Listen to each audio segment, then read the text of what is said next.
맺느니라. 아멘. 아멘.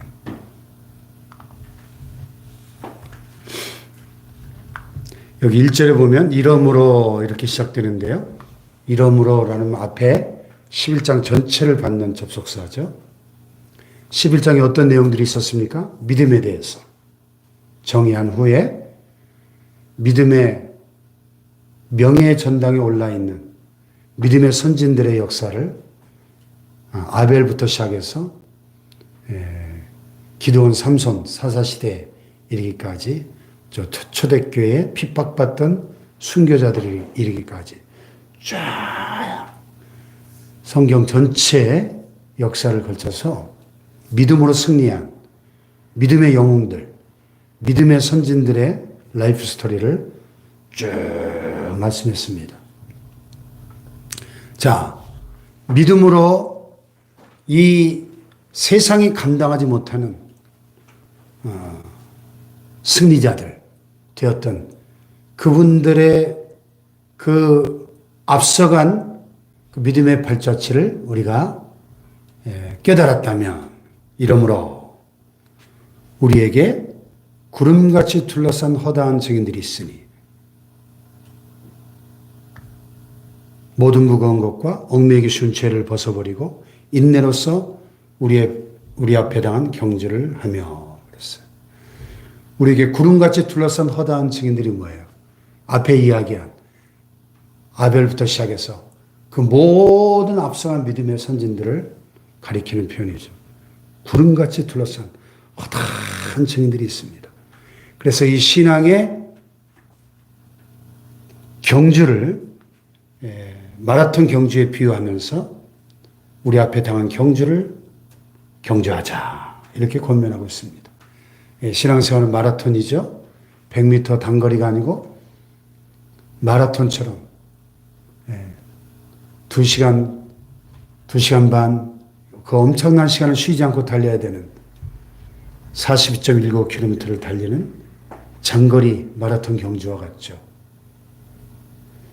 그런데 우리가 알아야 될 것은 우리가 힘든 경주를 달리고 있는데 우리는 혼자가 아니라는 것이죠. 우리에게 구름같이 둘러싼 허다한 증인들이 마치 경주장에서 수많은 관중들이 환호성을 지르며 박수갈채를 보내면서 힘내라고 응원하는 것처럼 우리 신앙의 경주를 응원하고 격려하는 구름같이 둘러싼 허다한 증인들이 있다는 거예요. 이 광경이 그려지십니까? 근데 그분들은 그냥 단순한 구경꾼이나 관중들이 아니고 이미 우리보다 일찍이 앞서서 그 경주를 끝까지 경주에서 완주하여 승리한 선진들이에요. 아멘. 예. 아벨이 그랬고, 에녹이 그랬고, 노아가 그랬고, 아브라함, 이삭, 야곱, 요셉, 모세, 다윗, 예? 이 모든 믿음의 선진들이 이미 우리가 달린 그 코스를 그대로 다 뛰어본 선배들이야, 선배들. 그 선배들이 딱 관중석에 앉아가지고 박수를 치면서 우리에게 힘내라고, 이길 수 있다고 지금 환호하며 응원하고 있는 그 광경입니다, 지금. 예. 그리고 더 가까이는 우리의 믿음의 조상들. 이제 뭐 저 같으면 우리 돌아가신 할아버지부터 시작해서 우리 가문의 지금 3대째 이렇게 신앙의 집안에서 지난 80여 년간 쭉 이어져 내려온 이 믿음의 역사를 생각해 보면 돌아가신 할아버지, 할머니, 큰아버지, 큰어머니, 또 아버님, 이런 우리보다 조금 더 앞서 가신 지금 하늘에 계신 그분들이 지금 천국에서 우리를 내려다보면서 우리의 이 신앙의 경주를 응원하고 있다는 거예요. 할렐루야. 힘이 나죠? 예. 이게 이 마라톤 뛰는 분들 보면 참 대단하죠. 예, 그 100리가 넘는 길을 예, 그냥 슬슬 뛰는 것도 아닙니다. 진짜 그 올림픽 같은 그 마라톤 경주 보면은 거의 우리 보통 사람들이 100m 전력 질주하는 속도예요. 100m를 평균 한 18초 정도 뛰는 속도로 계속 뛰는 겁니다. 엄청나죠? 예? 우리 지금 100m 뛰면 15초, 18초 나올걸요? 그 속도로 계속 2시간 넘는 그 엄청난 거리를 뛰는 거예요. 야, 참 대단합니다. 그러니까 그 코스에 쫙 사람들이 도열해가지고 막 박수 치면서 응원하죠. 예, 그 응원의 힘이 대단합니다. 응원의 힘. 자, 우리를 응원하는 앞서간 믿음의 선진들이 있다. 구름같이 둘러싼 허다한 증인들이 있다 하는 사실을 기억해야 되고요. 기억해야 되고요. 또 벗어버려야 될 게 있어요.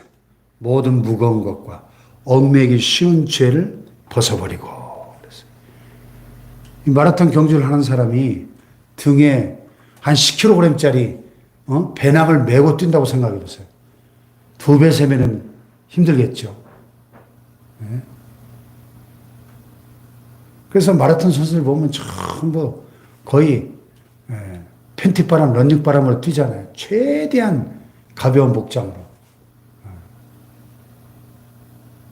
왜? 짐이 무거우면 뛸 수가 없어요. 경제에 방해가 됩니다. 마찬가지로 우리 신앙생활을 방해하는 모든 무거운 것, 얽매이기 쉬운 죄, 무거운 게 뭐예요? 이 세상살이의 근심, 염려, 걱정, 욕심, 이런 것들이 우리를 무겁게 만드는 거예요. 얽매이기 쉬운 죄, 유혹, 시험, 우리가 자주 넘어지는 습관적인 죄악들, 이런 것들이 우리의 신앙생활을 발을 무겁게 만들어요. 방해하는 겁니다. 예. 지금 목표를 향해서 전력 질주해야 되는데 전력 질주하지 못하도록 우리의 발을 무겁게 만들고 우리를 피곤하게 만드는 이런 방해물들을 벗어버려야 된다는 겁니다. 모든 무거운 것, 얽매이기 쉬운 죄 벗어버리시기를 축복합니다. 할렐루야. 자,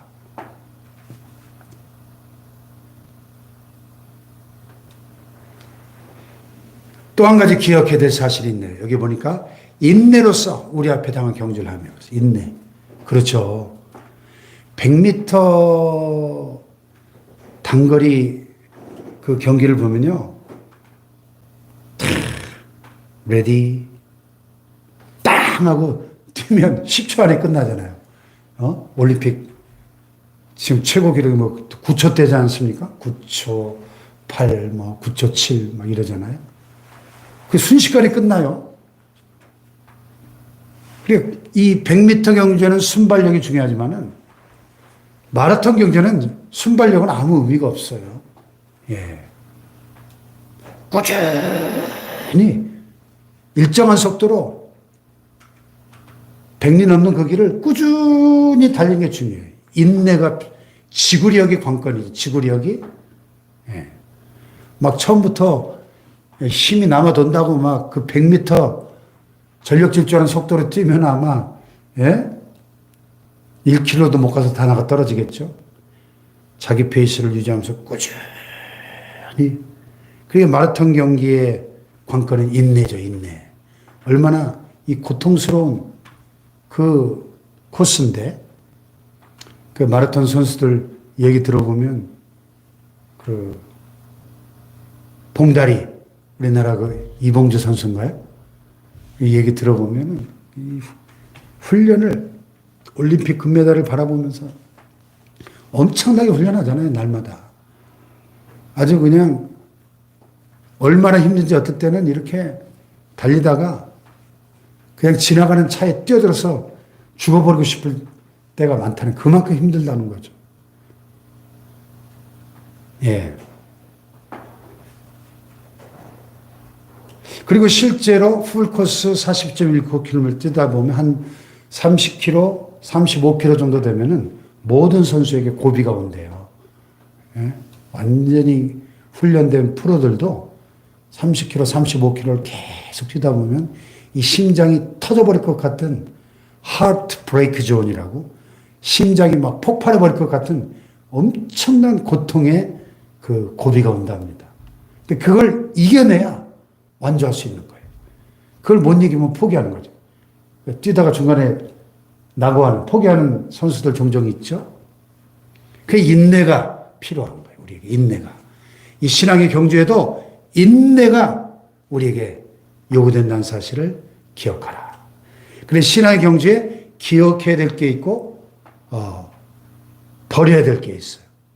기억해야 될 것은 우리가 혼자가 아니다. 우리를 응원하는 구름같이 둘러싼 허다한 정이 있다는 사실. 그리고 인내로서 달려가야 된다는 사실을 기억하고. 그 다음에 벗어버려야 될 건 뭐죠? 모든 무거운 것과 얽매기 쉬운 죄를 벗어버려야 된다. 그 다음에 바라봐야 될 게 있어요. 뭘 바라봐야 됩니까? 2절에 보니까 믿음의 주여 또 온전하게 하시는 이 예수를 바라보자. 예수. 예. 이 믿음의 경주의 최고의 모델은 믿음의 경주를 완벽하게 완주하신 승리자 예수 그리스도. 믿음의 주가 되시고 또 온전하게 하시는 예수를 바라보자는 것입니다. 할렐루야. 예수를 바라보자. 신앙의 경주에 기억해야 할 것이 있고 버려야 할 것이 있고 바라봐야 할 것이 있다.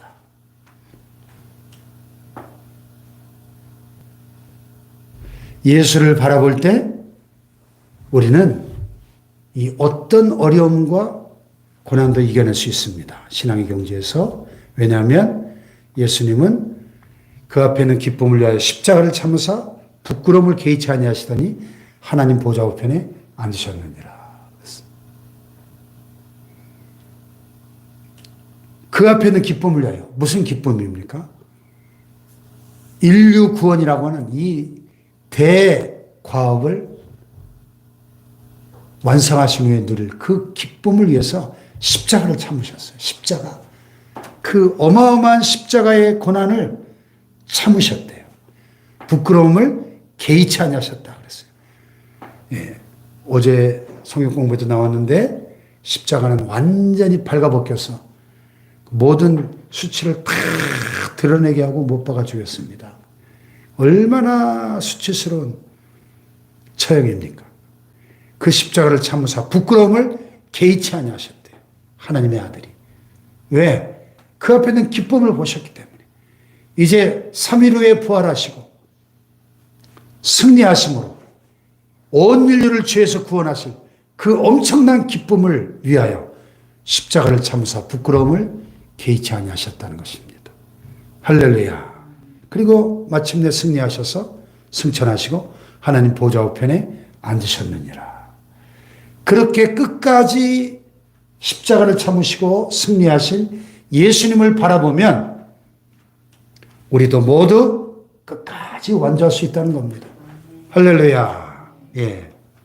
너희가 피곤하여 낙심하지 않게 하여 죄인들이 이같이 자기에게 거역한 일을 참으신 일을 생각하라. 그랬어요. 예. 마라톤 경주기 때문에 신앙생활 하다 보면 피곤하고 지치고 낙심할 때가 있어요. 낙심될 때가. 예. 엘리야 같은 그 위대한 불의 종, 능력의 종도 갈멜산 전투에서 온 에너지를 다 쏟아부어서 850대 1의 승리를 거뒀지만은 몸과 마음이 번아웃되고 탈진되고 나니까 이세벨의 한마디에 극심한 죽음의 공포에 사로잡혀서 36개 주랭랑 치고 광야 끝까지 도망가서 로덴나 말에 누워서 이제 넉넉하오니 내 생명을 취하옵소서 죽여주십시오. 더 살고 싶지 않습니다. 왜? 피곤하고 지치면 낙심하고 그렇게 절망에 빠지기 쉽다는 거죠. 엘리야처럼. 우린 다 연약한 인간이기 때문에 피곤해서 지치고 낙심될 때가 있어요. 그러나 그렇게 되지 않으려면 죄인들이 이같이 자기에게 거역한 일을 참으신 그분 예수님을 생각하고 그 예수님을 바라볼 때 우리는 끝까지 인내하고 승리할 수 있게 될 줄로 믿습니다. 할렐루야.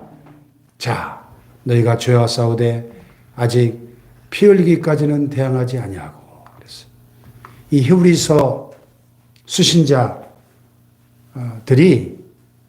아직까지는 그들의 신앙이 성숙한 단계에 이르지 못했던 것 같습니다. 앞에 11장에 나오는 믿음의 선진들은 그들이 믿음으로 나라들을 이기기도 하며 믿음으로 사자들의 입을 막기도 하며 또 어떤 이는 극심한 고문을 받되 구차히 면하지 아니하였으며 후반부에 보면요. 여자들은 자기의 죽은 자들을 부활로 받아들이기도 하고 어떤 이들은 더 좋은 부활을 얻고자 하여 심한 고문을 받되 구차히 풀려나기를 원치 아니하였으며 어떤 이들은 조롱과 채찍질뿐 아니라 결박과 옥에 갇히는 시험도 받았으며 돌로 치는 것과 톱으로 켜는 것과 시험과 칼로 죽임을 당하고 양과 염소의 가죽을 입고 유리하여 궁핍과 환난과 학대를 받았으니 그들이 광야와 성과 동굴과 토굴에 유리하였느니라. 이 엄청난 이 믿음의 이 선진들의 이런 역사를 비교해 볼 때 이 히브리서 수신자들은 아직 믿음이 너무 연약한 거예요. 예. 내가 단단한 음식물로 너에게 먹일 수 없다. 너희가 어린아이와 같이 적과 같은 그런 젖이라 먹어야 될 그런 단계구나. 이런 말씀이 앞에 나왔잖아요. 단단한 음식은 장성한 자의 것이다. 그랬는데 죄와 싸우되 아직 피 흘리기까지는 대항하지 않는구나. 이렇게 도전하는 거죠. 앞서 믿음의 선진들은 방금 본 것처럼 죄와 싸우되 피 흘리기까지, 죽기까지, 순교하기까지 그렇게 목숨 걸고 죄와 싸웠는데 아직 히브리서 기자들은, 이 수신자들은 그 단계까지는 이르지 못한 거예요. 너희가 그 생명을 걸고 죄와 싸우는 순교하기까지 죄와 싸우는 피 흘기까지 대항하는 그 경지로 나아가야 된다고 지금 도전하고 있는 거죠. 할렐루야. 그러면서 5절 이하의 징계에 대해서, 징계는 사랑의 채찍질이다. 주의 징계하심을 경히 여기지 말고 그에게 꾸지람을 받을 때 낙심하지 말라. 주께서 그 사랑하는 신자를 징계하시고 그가 받아들이신 아들마다 채찍질하신다. 우리에게 징계가 때로 필요합니다. 우리가 자식들을 키워보지만 자식이 이쁘다고 오냐오냐 무조건 용납만 한다면 이건 스포일드 차일드, 아이를 망치는 거죠. 버르장머리 없는 아이가 됩니다. 그래서 때로 회초리가 필요하고 징계가 필요합니다.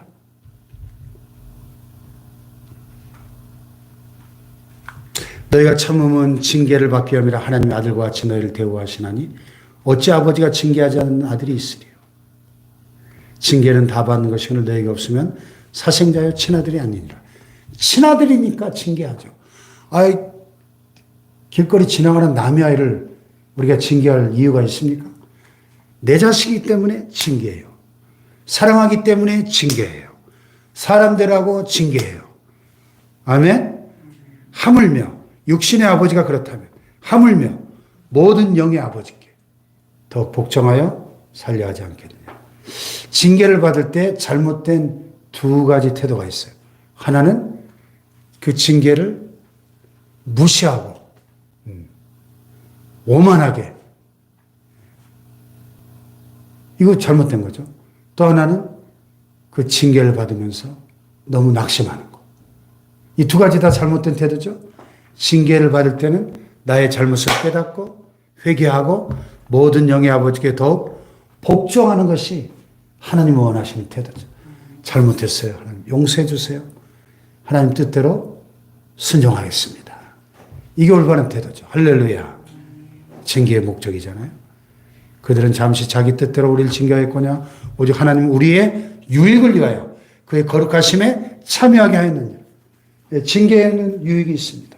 시편 119편에 다윗이 고난당하기 전에 내가 그릇 행하였더니 고난당한 것이 내게 유익이라. 고난당하기 전에 내가 그릇 행하였더니 이제는 주의 율례를 행하나이다. 그래서 잘못된 길로 가다가 고난을 당하니까 징계의 고난을 당할 때 정신을 차리고 하나님의 길로 갈 수 있는 것이죠. 할렐루야. 우리의 유익을 위하여 그의 거룩하심에 참여하게 하시려고 우리를 징계하십니다. 그래서 무릇 징계가 당시에는 즐거워 보이지 않고 슬퍼 보이지만 후에 그런 말미암아 연단받은 자들은 의와 평강의 열매를 맺느니라. 할렐루야. 이 징계의 유익이에요. 이 고난과 연단 통해서 의와 평강의 열매를 맺는 우리 모두가 될 수 있기를 주님의 이름으로 축복합니다.